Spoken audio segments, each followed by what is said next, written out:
எல்லோருக்கும் வணக்கம். இன்றைக்கு நான் மோதகம்தான் செய்து காட்ட போகிறேன். அதுக்கு வறுத்த பயறு அவிய வச்சிருக்கிறேன் அடுப்பில். இப்போ பயறு அவிஞ்சோண்டு வந்துடுது.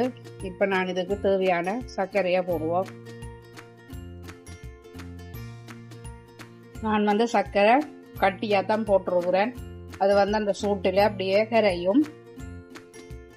இப்போ சர்க்கரை கரைஞ்சி கொண்டு வந்துடுது. இதோட சேர்த்து நான் தேங்காய் பூவையும் போடுறேன்.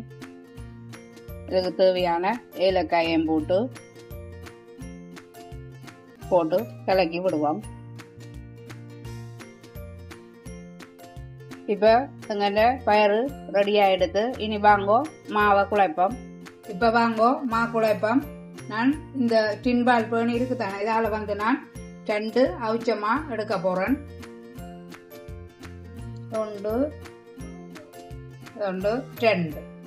இப்போ அவிச்சமா இதால் 2 எடுத்தேன். பிறகு அரிசி மா நான் இந்த பேணியால் ஒரு 1/4 சுண்டு எடுக்க போகிறேன். ஓகே, இப்போ அரிசி மாவையும் போட்டுட்டு இதுக்கு தேவையான அளவு உப்பு போடுவோம். கணக்கையில் கொஞ்சம் உப்பு போட்டுட்டு கொதி சுடு தண்ணி விடணும். இந்த மாவை கலக்கி போட்டு கொதி சுடு தண்ணி நான் விடுறேன். அப்படியே ஹீட்டராலேயே விடுறேன்.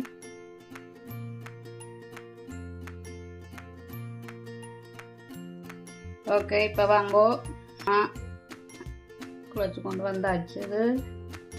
இனி கையால் போட்டு ஓகே மா குழச்சாச்சு. மா அப்படி இருக்கணும். இப்போ மா ரெடி ஆகிடுது. நீ வாங்கோ மோதகத்தை செய்வோம். ஓகே, இப்படி ஒரு உருண்டை எடுத்து போட்டு உள்ளுடனே வச்சுட்டு ஓகே இப்படி எல்லா உருண்டையும் பிடிச்சி போட்டு நான் உங்களுக்கு காட்டுறேன். இந்த அச்சுக்கு எண்ணெயை பூசி போட்டு இதுக்கு இப்படி வச்சுட்டு மாவை அதுக்கு தேவையான உள்ளுடனை வச்சுட்டு இதை இப்படி அமர்த்தி மூடி எடுக்கணும். நல்லா அமர்த்தினா தண்டை வாடில் தேவையில்லாதமா வெளியே வரும். அதை அப்படி எடுத்து போட்டு இப்போ எடுப்போம். ஓகே, இப்போ எடுத்தாச்சு. இப்படி கல்லுக்குள்ள அவிக்கும் போது இப்படியே அவிக்கிறது. இப்படி செய்து போட்டு அவிக்க வேண்டியா. ஓகே, இப்போ எல்லாம் பிடிச்சாச்சுது. இப்போ வாங்கோ அவிப்போம். இதுக்கு என்னோட வாழை இலை இல்லாதபடியா நான் ஒரு துண்டோண்டு போட்டுட்டு இதுக்கு வச்சு அவிப்போம். மூடி அவிக்கும்.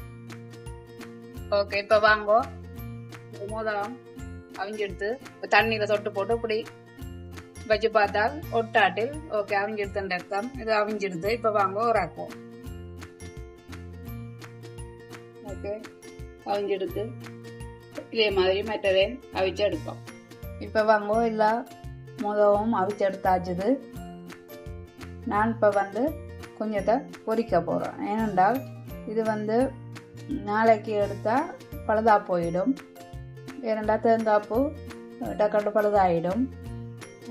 பொரிச்சு எடுத்தால் ஒரு 2 நாளைக்கு கிடக்கும். அது தேத்தண்ணியோட சேர்த்து சாப்பிட நல்லா இருக்கும். பழுதாக மாட்டுது. வச்சு சாப்பிடலாம். வாங்கோ இப்போ பொரிப்போம்.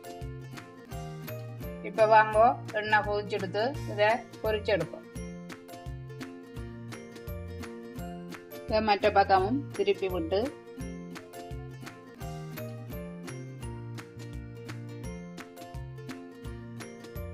ஓகே இப்போ வாங்கோ எல்லாம் பொரிஞ்செடுத்து இனி இதை எடுத்து தட்டுக்கு மாற்றுவோம். அதே மாதிரி நான் மற்றதையும் பொரிஞ்செடுக்கப்போம்.